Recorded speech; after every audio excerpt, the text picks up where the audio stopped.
my channel, All Things Melanie. So today I'm doing a video with my realtor. A lot of people ask me questions about the home buying process. So I thought, why not just have my realtor here to explain everything to you guys and also talk about my experience as well. Hi guys, I'm John Willems with Ebby Halliday Realtors. I'm so glad to be here and I'm ready to answer all your questions about home buying. So let's have at it. You guys, so the reason we really like John, so first of all, I don't really know how he found us. We were filling out stuff everywhere, like for a realtor. We had talked to a few realtors, but we weren't having any success. And when we met John, I actually like the fact that he's young. And not only that, he's full of energy. He's ready to go whenever he would send us houses. And he comes from a family of realtors. So his dad and his grandfather were realtors. So he comes with a lot of knowledge. So that was definitely good. And we're very happy to have had John. Yeah. And with Chris and Melanie, they were always listening to the advice I gave them. I know that, yes, my looks may make me look young, but I grew up with this. So, it's been instilled in me at a very young age. When I have buyers first come to me, there's a lot of questions that are asked. Where am I at? What do I need to do? Who should I speak with to get lending set up? And I've created a list here that I have for all of my buyers now. And I'm just going to run you through a quick bit of the list here. So the first part is, before you even start looking at homes, what do you need to do? For me, I always tell my buyers, read your lease if you're in an apartment or if you're, under some sort of contract.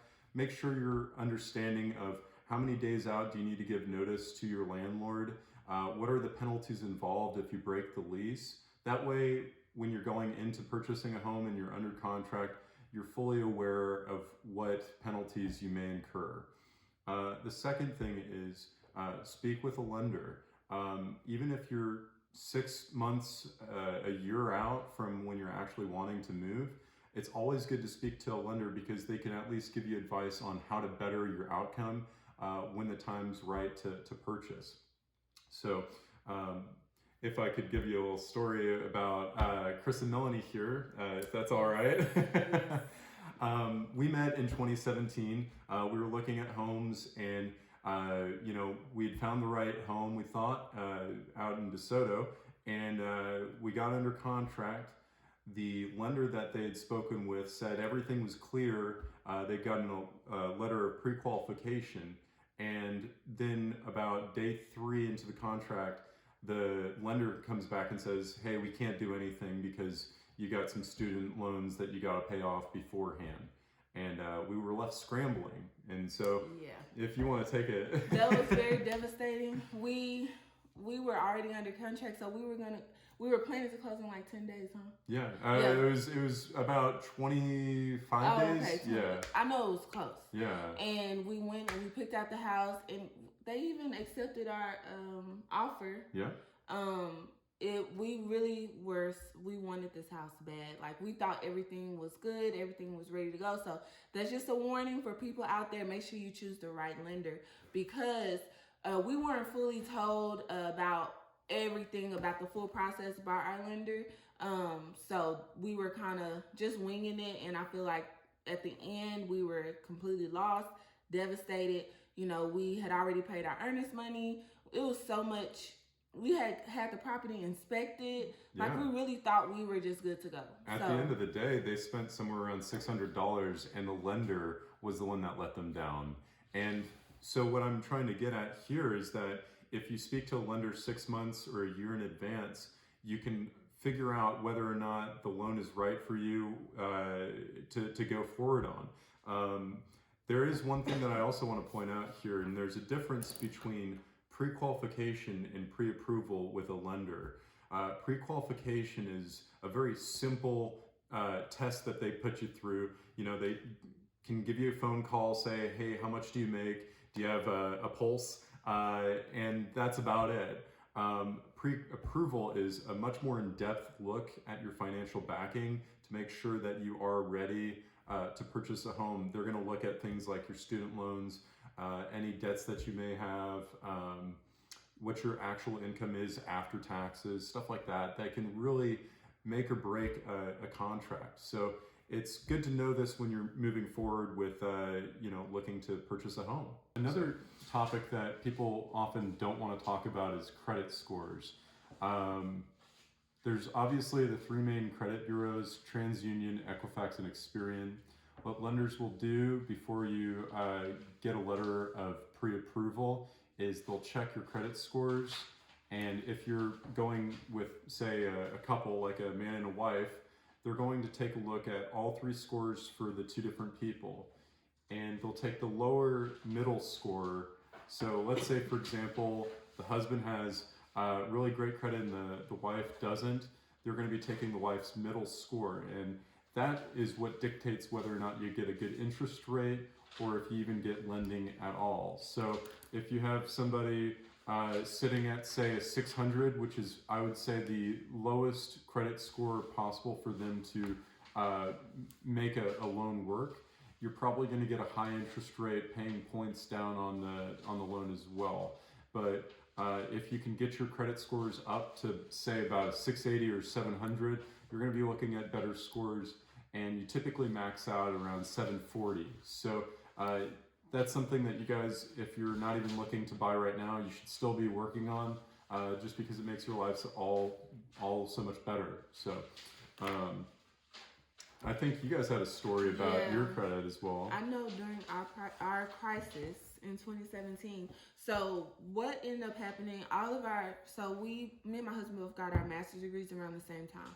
So all of our student loans came out of default at the same time, right when we were in closing.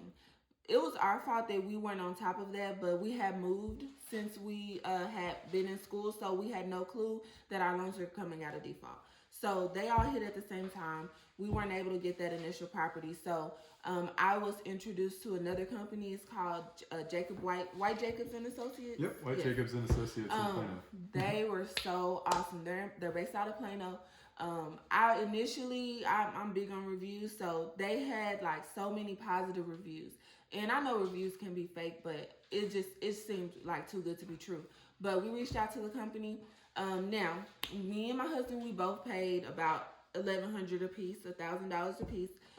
But they cleaned everything off our credit in about 3 months. A lot of stuff was gone within a month or two, honestly. Our credit was completely clean. Our scores shot up so high.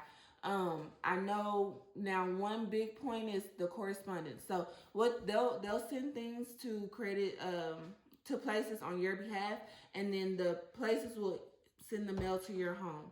It's your responsibility to send that mail to them as soon as possible, because that's how you're going to get those things removed from your credit. The things that were on our credit were way more than the money that we paid. So for us, it was worth it. I know a lot of people may do it on their own. I mean, personally, we don't have the time. The jobs that we do, we just don't have the time to do that. So I'm happy that I found this company and they were able to help us. So amazing. Now, they cleaned our credit because we knew we needed to clean it. But after they cleaned our credit, we were still kind of dragging our feet.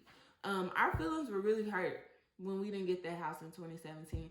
So John actually reached out to us and was like, okay, guys, we got to get you out here. The market is good. Like, what are you guys waiting on, basically? And he pulled us, and when we finally started looking, we got into the groove and we were like, okay, we're ready to buy a home. But really, we were so traumatized by that initial experience. We were scared to test the waters again, even though we knew our credit was in a good place. All right, so when we were getting ready to find an actual home and we were trying to decide on the location, initially we were looking in Fort Worth, we were looking in Nuckyville, DeSoto. I think we even went to Carrollton or Richardson before. All over the place. We were all over the place. So we had to come up with what was important to us. So a big thing that was important was schools. So there's a website we used. I think it was greatschools.org, but it helped us. We could see the tax scores, we could see everything about the school, the class size.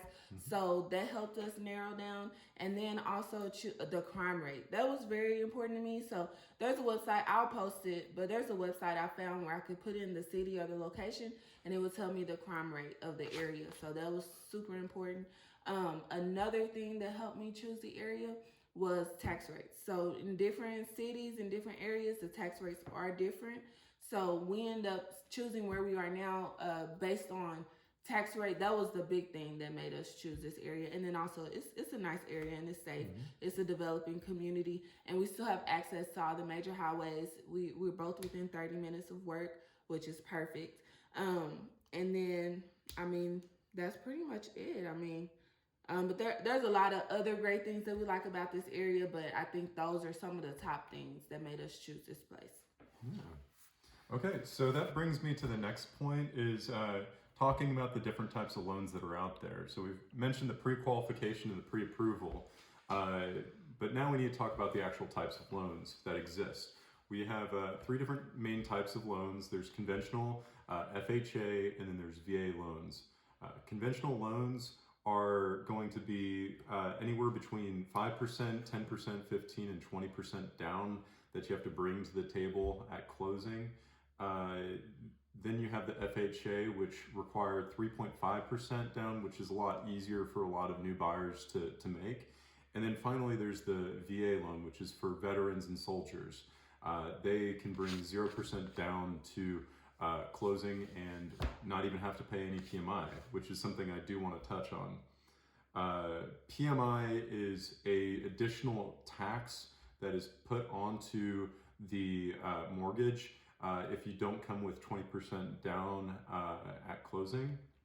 It's typically around $100 or so per month.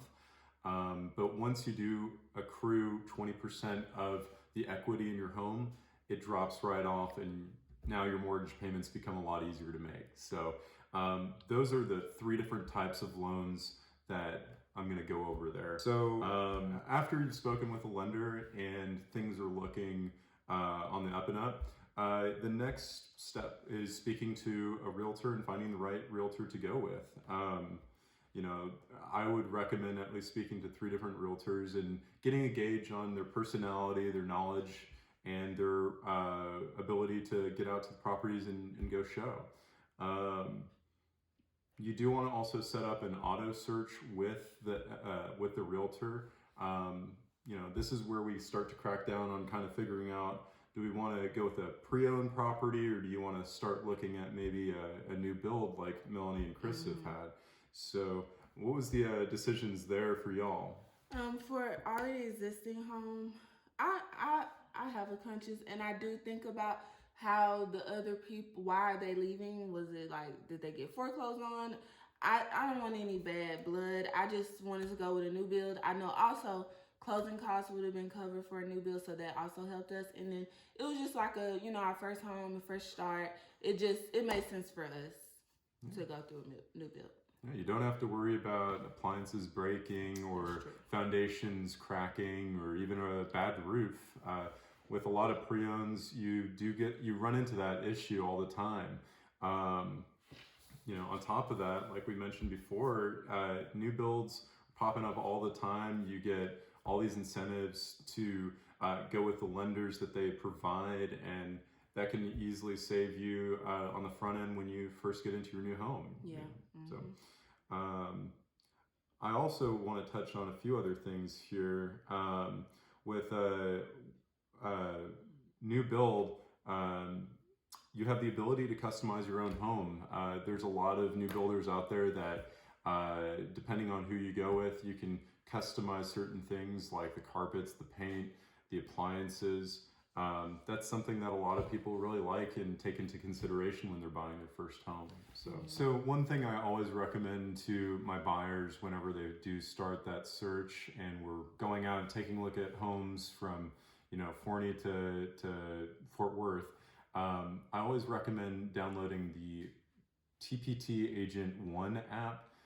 It's a financial calculator that will tell you how much your mortgage is going to be and how much the closing costs are going to be. So that way it's not alarming when we start putting in offers. You know, I think people lose track of the numbers because they're difficult to calculate, but this does it all by itself. You just have to know how much your offer price is, what the property taxes are on the property, and that's about it.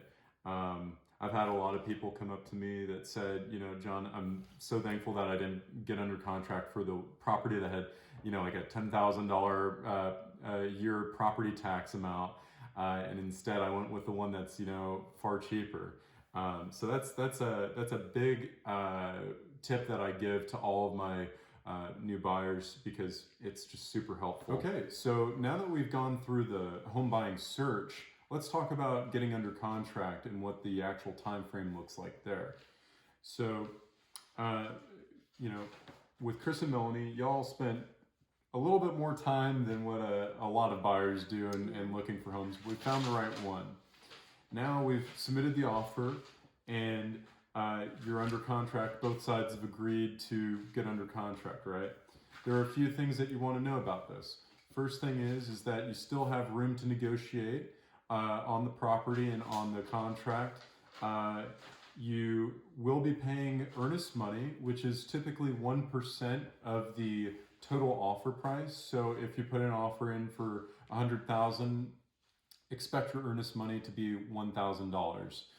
That's a check that you write to the title company, and they hold that money until the closing occurs. The reason for that is it's the buyer's skin in the game. So, let's say, for example, you're selling a property, and on day 30 of a 31-day contract, the buyers decide to get cold feet and they back out.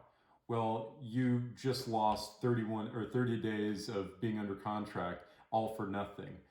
That earnest money would kick in, and you'd receive the $1,000 because they got cold feet and they didn't perform. So that's the first big topic. Another item that we want to discuss here is the option money. This is money that you would write in a form of check to the seller for the right to terminate within the first 7 to 10 days of the contract. During this time, you're getting an inspection done to make sure that the property is in good shape. If there's any issues with the foundation or with the roof or electrical, these are the times in which you'd make the negotiations for the seller to remedy these problems. So option money and option period are some of the most significant parts of the contract, because that's when I'd say about 30% of most contracts decide to terminate, is when the buyers and the sellers can't make an agreement over what needs to be done. Another part is the time frame of the contract. Typically, it takes about 30 days for most buyers to get through with lending and get the approval from the lenders one last time, and then they close. However, I have seen cash properties close within the week. I've seen other loans take 45 days to close. So it's really a range between 20 to 40 days for most people to get moved into their next home. So now that we've gone through with the option period and you've got everything agreed to for the repair amendment, the only thing that stands between you and getting into your new home and closing on it is the appraisal. What lenders will do is they send out a third party to appraise the property to make sure that it's worth how much you guys agreed to. So, for example, if you were under contract for a $200,000 property, the bank's going to make sure that that property is worth $200,000, because if in the case of default, they want to make sure that they can resell it for the amount owed. Other than that, you've got closing. The lender will check your credit one last time before you guys go to closing. So be sure to not spend anything too crazy. Make sure you're paying off your credit cards, any sort of debts. That way, when the closing comes, there's no issues. So, yeah. You don't need any last minute surprises. Yeah, you don't.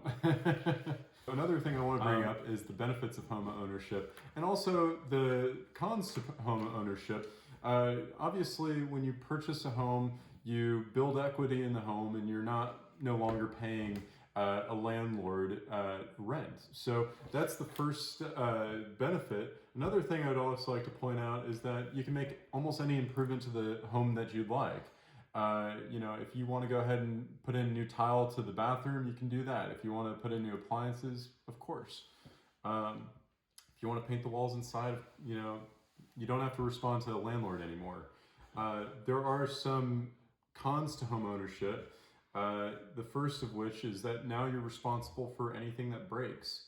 I was speaking with Chris, and he was saying that buying a pre-owned home is like buying a used car. You know, if you buy a used car and you drive it off the lot and something breaks, that's just part of the game. But if you purchase a new house, like a new build house like Chris and Melanie have, there's less chances of that breaking down. And on top of that, you get warranties. So when things do go wrong, you're typically able to get everything replaced and repaired without having to pay a dime. Yeah, So that's true. yeah. Another thing with home ownership is that you have a lot more liabilities, like paying your property taxes, making sure your insurance payments are, you know, paid in on time. So, you know, you have to be on top of things a little bit more than when you're just renting. So, yeah.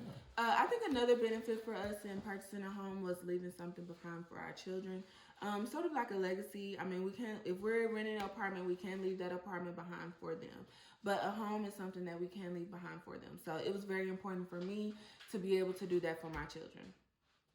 Good. Other than that, I've just got a few final words. Thank you so much, Melanie, for having me on for this little video. I think it's been quite informative, and a lot of information. Just remember, there's a lot of information out there. If you ever need to contact me, hopefully Melanie can put my information out there for y'all. But. Yes.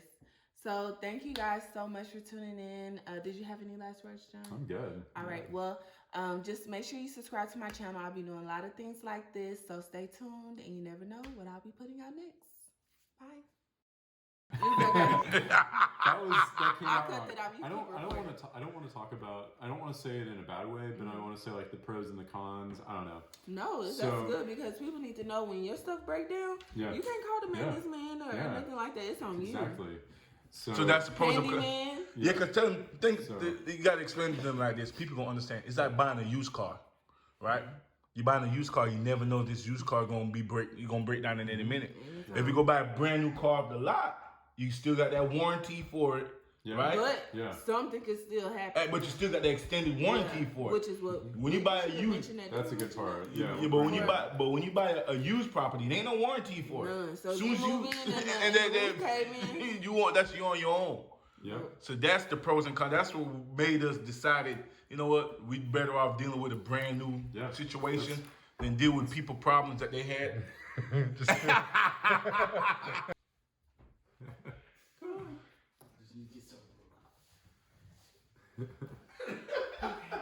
Got this all dialed in right now. I know, I'm so sorry to interrupt. Yeah, it's VSGO. So, yeah. He's back there playing. I'm Chris, the cameraman.